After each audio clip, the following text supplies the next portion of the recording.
you ever felt like you're playing a game, but nobody ever actually gave you the rulebook? Well, today, we're going to try and find it. We're decoding the unseen blueprints, those hidden rules that govern just about everything in modern life, from our health and our wealth, all the way to our relationships.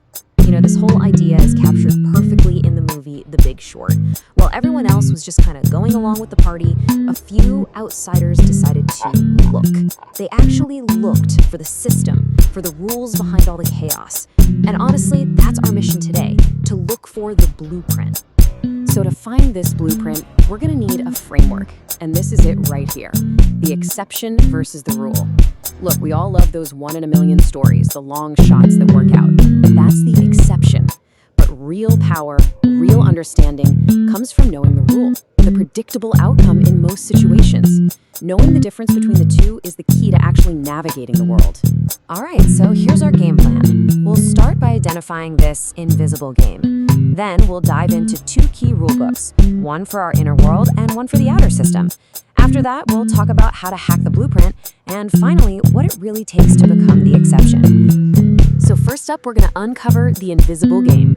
This is all about pulling back the curtain and really seeing the hidden structures and unspoken codes that are constantly shaping our choices and our lives, a lot of the time without us even realizing it. Okay, the first rulebook we have to master is rulebook number 1, the inner world.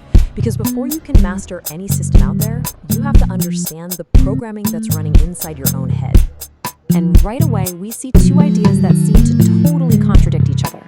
On one side, you have someone saying, stop forcing affirmations you don't actually believe. But on the other, someone says, no, brainwash yourself. So what's the real rule here? It seems your inner world responds to what you truly embody and feel, not just what you say out loud. So how do you actually do that? Well, here's a really practical technique. This isn't just about thinking positive thoughts. No, this is about internally rehearsing a new reality. You create a scene in your mind, you make it feel fun, exciting, and then you actually embody the feeling of it already being real. It's like you're literally tuning your internal radio to a whole new frequency. And this quote just nails the core principle. The biggest, most profound changes, they don't start with what you do on the outside. They start with an internal shift. So the first rule you've got to master is to stop being your own enemy and start becoming your own biggest fan. Everything else is built on top of that.